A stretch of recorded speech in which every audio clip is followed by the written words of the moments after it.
Read Hastings और mark रैंडल्फ के पास केवल एक आइडिया था। अगर उन्होंने सही डिसीजन नहीं लिया होता तो आज नेटफ्लिक्स एग्जिस्ट ही नहीं करता। चलिए जानते हैं इसके पीछे की कहानी।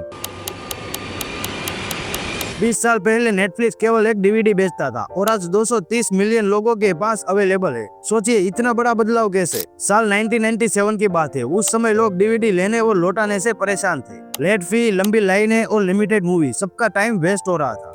उसी बीच दो लोग आए, रीड हास्टिंग और मार्क रेंडल। उसके दिमाग में एक सिंपल सा आइडिया आया, हम डीवीडी सीधा घर पे भेजे और सब्सक्रिप्शन दे ताकि लोग अपने कन्वीनियंस से मूवी देख सके। रीड मैथ्स और सॉफ्टवेयर में एक्सपर्ट थे। वो खुद डीवीडी लेने और लौटाने से परेशान थे। उन्होंने सोचा क्यों नहीं इस प्रॉब्लम को सोल्व किया जाए, और उसके बाद मार्क और रीड दोनों मिलकर इस आइडिया को रियलिटी में बदलने लगे। शुरुआत में सिर्फ ये दो लोग नहीं बल्कि उनकी एक छोटी सी टीम थी।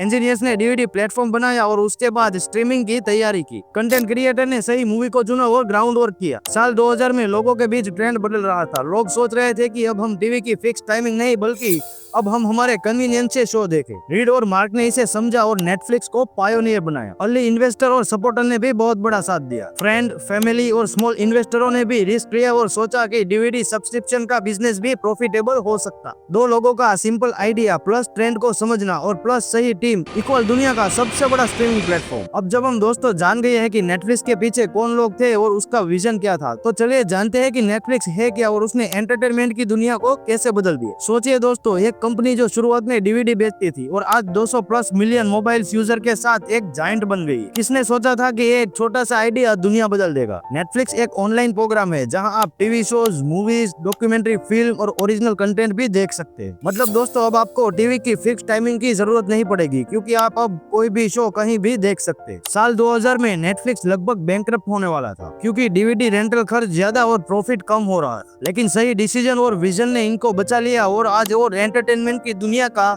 सबसे बड़ा प्लेटफॉर्म बन गया। पहले बहुत लोग ऐसा सोचते थे कि नेटफ्लिक्स सिर्फ वेस्टर्न शो दिखाता, लेकिन दोस्तों ऐसा नहीं है क्योंकि नेटफ्लिक्स लोकल और ग्लोबल दोनों कंटेंट प्रोवाइड कर रहा है। जैसे इंडिया में स्क्वैड गेम, मिर्जापुर और जयपुर पिंक पैंथर जैसे कई अन्य। छोटी शुरुआत लेकिन सही स्ट्रेटेजी और ऑडियंस अंडरस्टैंडिंग को समझने के बाद कोई भी कंपनी ग्लोबल जाइंट बन सकती है। और दोस्तों, जब हम जान गए कि नेटफ्लिक्स क्या था और इसके पीछे कौन थे, तो चलिए अब जानते हैं इसकी टाइमलाइन और इसका इतिहास। इमेजिन करो दोस्तों, 20 साल पहले जब लोग टीवी की फिक्स टाइमिंग का इंतजार करते थे और आज नेटफ्लिक्स हर डिवाइस में मौजूद है। टीवी, टैबलेट, लैपटॉप और मोबाइल। साल 1997 में रीड हास्टिंग और मार्क रेंडल्फ ने इसकी शुरुआत की। शुरुआत में नेटफ्लिक्स एक डीवीडी घर घर पहुंचाता था और साल 2000 में सब्सक्राइबर घर बैठे डीवीडी मंगवाते थे और वापस भेजते थे। लेकिन उस समय कॉस्ट ज्यादा थी और प्रॉफिट कम। इसी वजह से नेटफ्लिक्स बंद होने की कगार पर आ गया था। और साल 2000 में टेक्नोलॉजी को अडॉप्ट करके नेटफ्लिक्स ने लाइव स्ट्रीमिंग शुरू की। साल 2013 में नेटफ्लिक्स ने अपनी खुद की एक सीरीज शुरू की,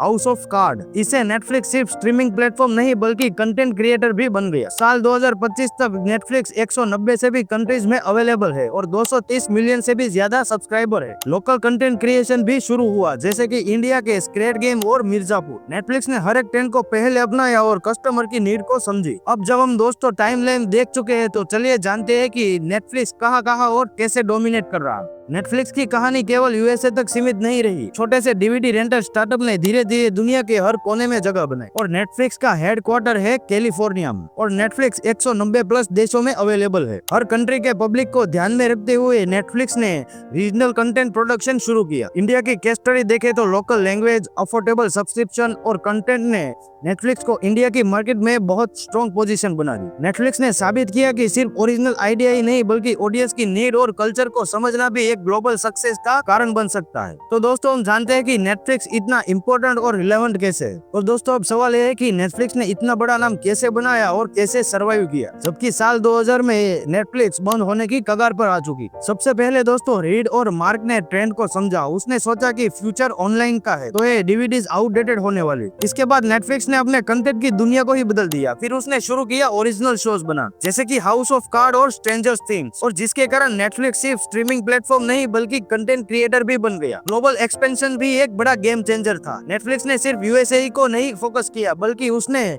रीजनल कंटेंट बनाया जैसे इंडिया में स्क्वैड गेम और मिर्जापुर, और ब्राजील और जापान में भी लोकल शोज बनाए जिसके कारण हर ऑडियंस अपने कल्चर को कनेक्ट कर सके। और टेक्नोलॉजी का उपयोग भी नेटफ्लिक्स ने स्मार्ट तरीके से किया। डेटा ड्रिवन रिकमेंडेशन यानी कि एआई की मदद से नेटफ्लिक्स ने हर यूजर को अपने पसंद के शो सजेस्ट किए, जिसकी वजह से लोगों का इंटरेस्ट नेटफ्लिक्स के तरफ और बढ़ता गया। कोई भी कंपनी के लिए चेंज और ट्रेंड को जल्दी अडॉप्ट करना जरूरी है। ओरिजिनल आइडिया और क्रिएटिविटी से आप अपने फील्ड में स्टैंड आउट कर सकते हैं। ऑडियंस की जरूरत समझो और उसके हिसाब से अपनी सर्विस और प्रोडक्ट को बदलो। डेटा और टेक्नोलॉजी का स्मार्ट इस्तेमाल सफलता को एक्सीलरेट करता है। तो दोस्तों, नेटफ्लिक्स ने विजन, स्ट्रेटेजी और ऑडियंस अंडरस्टैंडिंग को समझकर एंटरटेनमेंट की दुनिया को ही बदल दी। तो दोस्तों, ये था नेटफ्लिक्स का इतिहास। अगर आपको ये वीडियो अच्छा लगा हो तो वीडियो को लाइक, शेयर और चैनल को सब्सक्राइब करना न भूले।